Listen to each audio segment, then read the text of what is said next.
When it comes to child abuse, your responsibility is going to be 1, identify that it's happening, 2, report it, and 3, keep the kids safe. The problem with abuse is that kids are inquisitive. They pull at things. They go where they're not supposed to go. They don't understand boundaries or safety, so it's possible that a kid who has an injury really just got himself hurt. But at the same time, not all abuse is obvious. And so you have to always have a high level of suspicion whenever you take care of an injured child. And it will be up to you to identify, is this person abusing their child, or is this normal behavior? And as we'll see, there's a couple of elements you can use in each case to raise your clinical suspicion. First, let's start off with a definition. There's 2 types of abuse. That is abuse and neglect. Abuse is the positive symptoms. Neglect, the negative symptoms. That is to say that abuse is the thing the caretaker should not be doing but is, where neglect is the things that they should be doing but aren't. Abuse is often intentional, and it comes in the form of active harm. Hitting, burning, breaking legs, yelling, putting people down. Neglect, on the other hand, is the opposite. Neglect is passive. The person's not doing what they're supposed to. It may still be intentional, but it's the absence of doing something that really defines neglect. And that is showing affection, showing love, providing food, clothes, shelter, whatever the case may be. Abuse is doing something bad. Neglect is not doing something good. And you have to be able to identify the child who is being abused. And there are certain risk factors that go along with that. And risk factors come in the form of the child as well as the adult. When you see these, what I want you to realize is what it's about is the more difficult the child is to care for, the more likely it is to be abused. And the worse off the adult is at actually doing the parenting, the more likely they are to abuse the child. Children who are at risk for being abused are those who are intellectually disabled, formerly mental retardation. But then the ones that really stand out the most, those that require a substantial more amount of attention and energy, are going to be the preemies, also vulnerable because they are so small, and those who have disabilities, either physical or cognitive.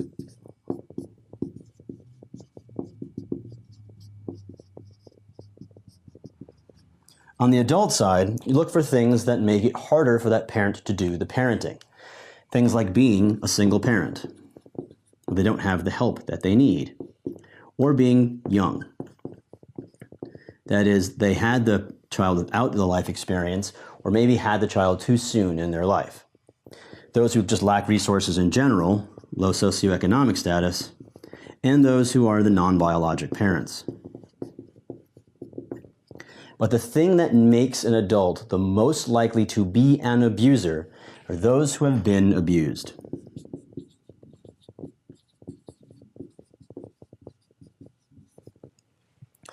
These are the parent and child risk factors. What does abuse look like?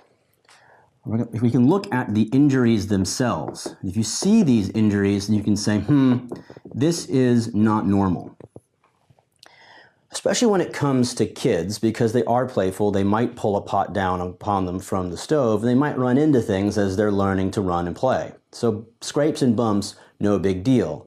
When the trauma starts to get big or is in weird places, that's when you start to worry. We can break this down into fractures, bruises or hematomas, burns, and sexual. If you see a skull fracture or a femur fracture, especially in a young child, almost guaranteed to be abuse. Those younger kids can't generate enough trauma to break these bones. A teenager being superhuman jumping off a cliff, sure, but a toddler can't break their leg from falling off of a bunk bed. They can, being held by the arms, being flung into a wall. Like bruises. Bruises are really easy to see because they're on the outside. Bruises in different stages of healing. especially when they occur in places that shouldn't be injured. That is true both of location on the body and development of the child. If a kid is only crawling, shouldn't have injuries to the shins by banging into furniture. At the same time, if you got bruises on your back, it's pretty hard to do that to yourself accidentally. So it's the location and also relative to the development that increases the risk of a child being abused if you identify bruises. And when it comes to hematomas, if you see a subdural hematoma, it is 100% abuse. This is shaken baby syndrome. It's really hard to generate enough trauma to cause a subdural hematoma in a child. When it comes to burns, what you're looking for are two things. You're looking for dunk wounds. That is, the parent holds the kid by the wrists and dunks them into the tub or into a boiling pot of water or whatever. A young child will allow both feet to go in, so you'll see circumferential burns from the toes to the ankles. The child may lift their legs to try to get away from the heat and instead burn their buttocks. So buttock burns or foot burns that look like dunk injuries, highly suspicious for abuse, as are anything that are punctate circular burns. These are from cigarettes. That might be up on the test, and it might be a cultural sensitivity thing because some Asian countries use cupping as a way of healing. You may see punctate circular burns not as a sign of abuse, but as a sign of cultural sensitivity. They still need to be educated that that does not help. And then when it comes to sexual abuse, any STD in any child ever, think sexual abuse. And then, of course, if you're able to see anal or vaginal trauma, you can confirm that abuse. But generally, the kids don't like you looking there, so the only way you can do that is under anesthesia.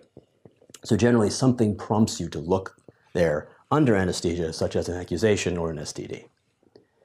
These are the injuries you might see that raise your suspicion. But what about the kid themselves?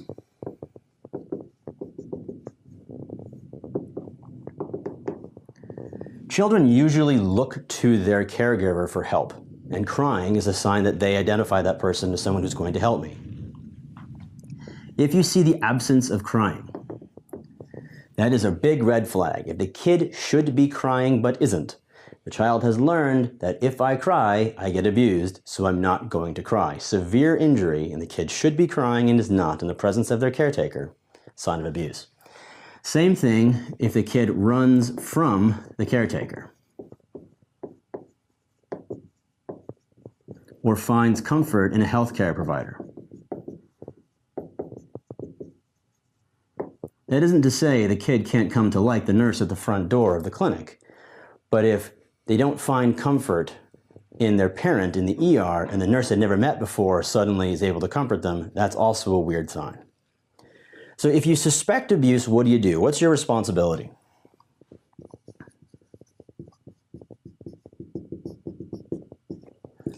The first thing is to report. And report goes both to Child Protective Services and to the abuser, or the family at least. You want to explain why you're doing what you're doing. Now, reporting is mandatory, and you do not have to be sure abuse is happening to be legally responsible to report it to Child Protective Services. But you should also try to maintain family cohesion. Explain to people why you're doing what you're doing and express that it's predominantly for the patient's safety. That is your other responsibility. Safety may be simply notifying somebody, but it may also mean separating the abuser from the child. The last resort should be hospitalization. Hospitalization is used when there is no safe alternative. What you should try to do is separate the child from the abuser or the child-parent unit from a common abuser. So if someone's out there harassing both mom and baby, separate mom and baby and keep them together. Cohesion is important.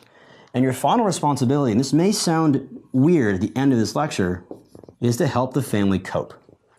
Right? Often we see child abuse as villainous or deviant and intentional, especially if you see it on TV. A lot of abuse and neglect come because the parent doesn't know how to cope. There's some other stressor. They're not being malicious to the child, at least they don't think they are, even though they're causing that child harm. So if you can help identify the stressor or help that parent learn how to cope with that stressor better, the abuse may be alleviated. The goal here is not to pull families apart. The goal is to separate the abuser and child to keep the child safe, and then help the whole family unit work together. That involves social workers and case managers and child protective services.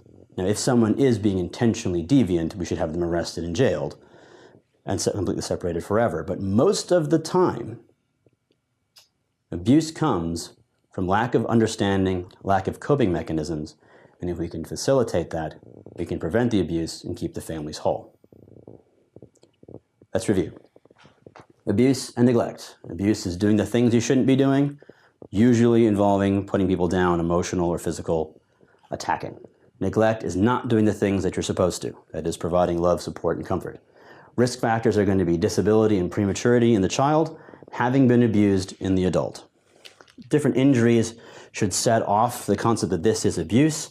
Skull fractures or femur fractures, bruises in different stages of healing, any dunk wounds or punctate circular burns, any STD. Look for strange behavior from the child, seeking care and comfort in somebody else other than the caregiver, and know that you must report child abuse even if you aren't sure. Keep the patient safe by separating them from the abuser. If that means hospitalizing them, do it. And then finally, once everything settles, getting other people involved to help the family cope. That is child abuse.